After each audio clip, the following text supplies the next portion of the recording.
Hello friends, आज मैं आपके सामने एक नई वीडियो ले आई हूँ। आज हम करेंगे बिजनेस साइकिल। बिजनेस साइकिल क्या होता है? जब इकोनॉमी में अप एंड डाउन की सिचुएशन आ जाती है उसको हम बोलते हैं बिजनेस साइकिल। जब इकोनॉमी में अप एंड डाउन की सिचुएशन आ जाती है उसको हम बोलते हैं बिजनेस साइकिल। देखो डायग्राम से समझते हैं। ये साइकिल वेव के तरह चलती है। जो ये वाला ऊपर वाला पार्ट होता है इसको बोलते हैं एक्सपेंशन पीरियड। जो ये वाला ऊपर वाला पॉइंट है इसको बोलते हैं पीक या बूम पीरियड। ये रिसेशन पीरियड, ये डिप्रेशन, ये ट्रफ और ये रिकवरी। ये ऐसे साइकिल हमारी चलती है। जो एक्सपेंशन पार्ट होता है वो क्या होता है? एक्सपेंशन पार्ट वो होता है जिसमें हमारी इनकम भी बढ़ती है, डिमांड भी बढ़ती है, वेजेस भी बढ़ते हैं, सप्लाई भी बढ़ती है, इन्वेस्टमेंट भी बढ़ती है और एम्प्लॉयमेंट भी बढ़ता है। मतलब इसमें सब कुछ राइज होती है। एक्सपेंशन पार्ट क्या होता है? जिसमें सब कुछ राइज होता है।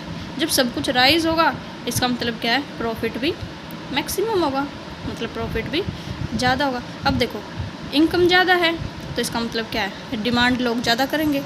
डिमांड ज़्यादा क्यों हो रही है? क्योंकि वेजेस हैं जो वो ज़्यादा हैं। अगर वेजेस ज़्यादा हैं, वेजेस ज़्यादा कैसे हैं? क्योंकि हम प्रोडक्ट ज़्यादा बना रहे हैं, यानी उस प्रोडक्ट की सप्लाई है जो वो ज़्यादा है। अगर इकोनॉमी में सब कुछ ज़्यादा है तो इन्वेस्टमेंट भी लोग करेंगे। अगर लोगों के पास इनकम होगी तो वो इस इनकम को कहीं पे इन्वेस्ट भी करेंगे, यानी इन्वेस्टमेंट भी है। अगर लोगों के पास इनकम है, इनकम कैसे आएगी? क्योंकि उनके पास एम्प्लॉयमेंट है। यानी कि एक्सपेंशन पार्ट वो होता है जब सब कुछ ज़्यादा होता है, यानी सब कुछ जो बढ़ रहा हो, यानी इंक्रीज़ हो रहा हो, वो होता है एक्सपेंशन पीरियड। जो पीक पीरियड होता है वो क्या होता है? जिसको बूम पीरियड बोलते हैं।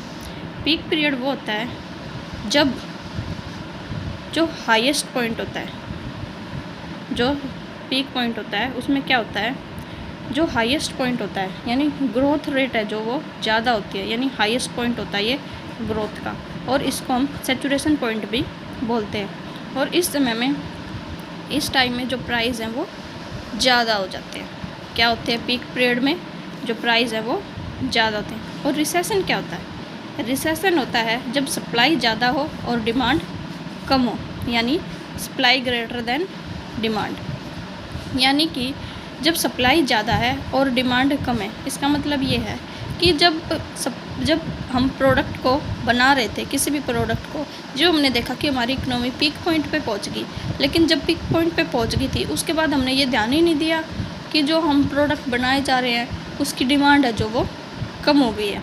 हमने ध्यान ही नहीं दिया। हम सोच रहे थे कि हमारी इकोनॉमी है जो वो बूम पीरियड में चल रही है, लेकिन हमने जब ध्यान ही नहीं दिया और हमने सप्लाई ज़्यादा कर दी जबकि उसकी डिमांड थी वो कम हो चुकी थी, तो उस पीरियड को क्या बोलते हैं? रिसेशन।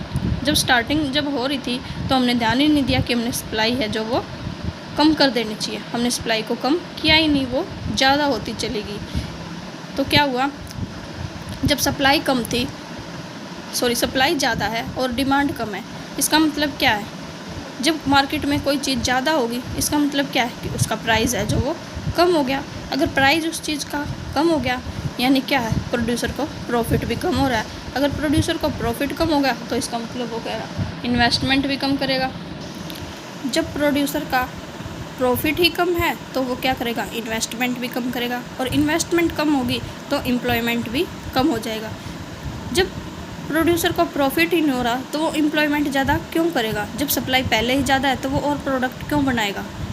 क्योंकि पहले ही सप्लाई ज़्यादा है तो वो प्रोडक्ट और बनाएगा नहीं। अगर उसको और प्रोडक्ट नहीं बनाने तो फिर वो एम्प्लॉयमेंट का क्या करेगा? क्यों वो नए एम्प्लॉय हायर करेगा? इसका मतलब क्या है? जब सप्लाई ही ज़्यादा है तो वो एम्प्लॉयमेंट को कम कर देगा। तो इससे क्या होगा? जो प्रॉफिट है प्रोड्यूसर का वो कम हो जाएगा, यानी रिड्यूस हो जाएगा। और जो डिप्रेशन की पीरियड होता है उसमें क्या होता है? मान लो इकोनॉमी क्या होगी हमारी? डिप्रेशन में चलेगी।